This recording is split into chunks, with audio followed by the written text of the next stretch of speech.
చేయాల్సిన పరిస్థితిలో వాళ్ళు గ్రామంలోకి నీళ్లు వచ్చినాయి.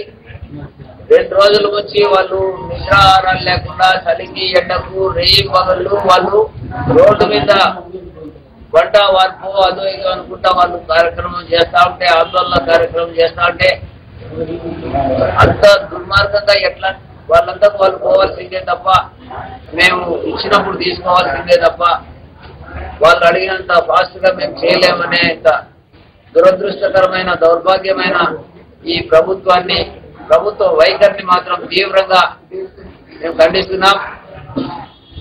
వాళ్ళ డిమాండ్ చాలా చాలా సమంజసము.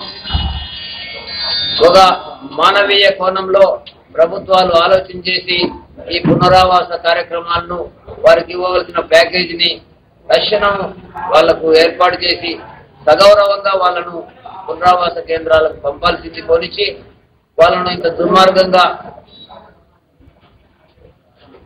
ట్రీట్ చేయడం మాత్రం చాలా అన్యాయం.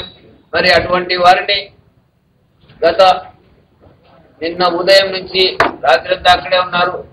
వారిని పరామర్శించి వారికి సంఘీభావం ప్రకటించాలని నేను ఒక్కనే కాదు, మొత్తం మన జిల్లా ప్రజలంతా కూడా వాళ్ళతో పాటు ఉంటారు. ఖచ్చితంగా వాళ్ళ పునరావాస ప్యాకేజీని అనా పైసలతో కూడా రాబట్టగలుగుతామని చెప్పి వాళ్లకు ధైర్యం చెప్పి ఖాళీ చేయిస్తామని చెప్పి చెప్పడానికి ఈ రోజు పోవాలనుకున్నాను. అయితే మరీ దుర్మార్గంగా ఈ పోలీసు వాళ్ళు ఎందుకు రెగ్యులర్ పోలీసింగ్ అయితే చేయొచ్చు, కానీ ఒక దయనీయమైన పరిస్థితిలో వాళ్ళు రోడ్డు మీదకి వచ్చి వాళ్ళ ఊర్లోకి నీళ్లు వచ్చినాక వాళ్ళు రోడ్డు మీదకి వచ్చి ఆందోళన కార్యక్రమం చేస్తుంటే వాళ్ళను పట్టించుకోకుండా వాళ్ళకి ఇవ్వాల్సిన ప్యాకేజీ అగమేఘాల మీద చేయొచ్చు, యుద్ధ ప్రాతిపదిక మీద చేయొచ్చు. గవర్నమెంట్ అనుకుంటే వాళ్ళకి ఇవ్వాల్సిన ప్యాకేజీ గంటల్లో చేయొచ్చు. మరి అవన్నీ కూడా పక్కన పెట్టి మీనమేషాలు లెక్క పెడుతూ ఏదో రెగ్యులర్ గా క్యాబినెట్ మీటింగ్ జరగాల, జీవో రావాలా, డబ్బు రిలీజ్ కావాలా, జిల్లా కలెక్టర్ కు చేర్పించాలా, ఇవన్నీ రొటీన్ ప్రొసీజర్. ఏ గవర్నమెంట్ అయినా కానీ 2009 నాటికే పూర్తయిన పరిస్థితుల్లోనే ఆ మేరకే నీళ్లు తెస్తున్నారు. ఆ మేరకు నీళ్లు తెచ్చేదానికి 2013లో ఒకసారి తీసుకొచ్చినారు. ఆ రోజు కూడా పునరావాస ప్యాకేజీ వచ్చింది. ఆ రోజు ఇవ్వలే, వాళ్ళు ఖాళీ చేయలే. తర్వాత ఆ నీళ్లే ఖాళీ చేసినారు.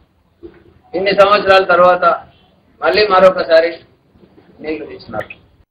గండికోటకు 26 టీఎంసీలు కావాలి. ఇప్పుడు కనీసం 5 టీఎంసీలు తెచ్చి 10 టీఎంసీలు తెచ్చి మోటార్లు ఆడలేని పరిస్థితిలో ఒక గ్రామం 2 గ్రామాలు ఉంటే వాళ్ళకు కూడా పునరావాస ప్యాకేజీ, చెప్పిన ప్యాకేజీ, సంవత్సరాల తరబడి నాంతన్య ప్యాకేజీ ఇవ్వడానికి లేట్ చేయడమే కాకుండా వాళ్ళకు పరామర్శించి కొంచెం అందరికి మన సంఘీభావం తెలపడానికి వాళ్ళకు పోతా ఉంటే ఈ రకంగా దౌర్జన్యంగా అటకాయించి నన్ను సింహాద్రిపురం స్టేషన్లో అరెస్ట్ అన్నారు. అరెస్ట్ కాదులే అన్నారు.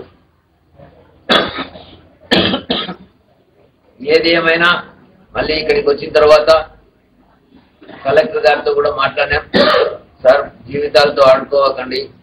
ప్రభుత్వాలు ఉండేది ప్రజల శ్రేయస్సుకు.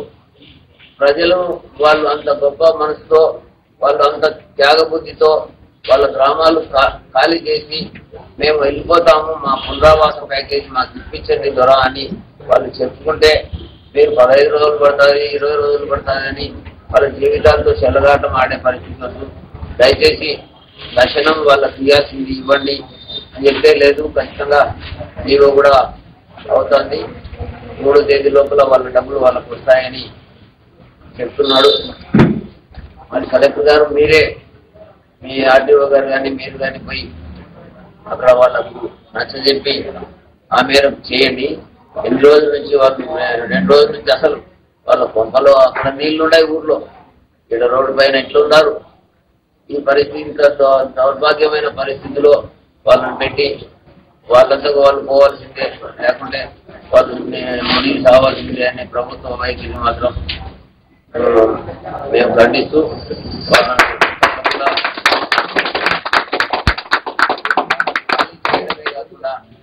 ఖాళీ చేయడం ద్వారా అక్కడ ఎవరికి సమస్య లేకుండా మాకు వాస్తవంగా కేటాయించిన ఆ కృష్ణా జలాలు ఆ మిగులు జలాలు ఏవైతే గండికోటకు మనం చూడగలుగుతామో అవి తెచ్చి మా పంపులు పనిచేసి మా పైడిపాలెంకు రావాల్సిన 6 టీఎంసీలు కానీ మా సిబిఆర్కు రావాల్సిన 8 టీఎంసీలు కానీ ఖచ్చితంగా మేము రావాలని డిమాండ్ చేస్తున్నాం.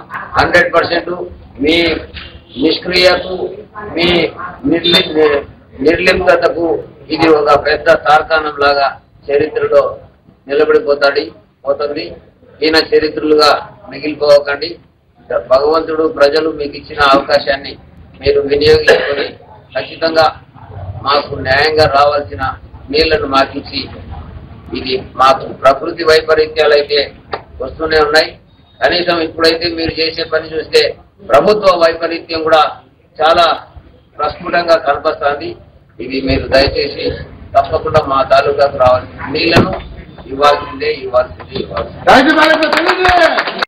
వలన మా మిగతా జిల్లా కానీ గాలేరు నగిరి పరివాహక ప్రాంతం కానీ మన గండికోట లిఫ్ట్ ఇరిగేషన్ ద్వారా ప్రయోజనాలు పొందే ప్రాంతాలు కానీ అనేక ప్రాంతాలకు మనము మొత్తం గాలేరు నగిరి ప్రాజెక్టుకే దాదాపు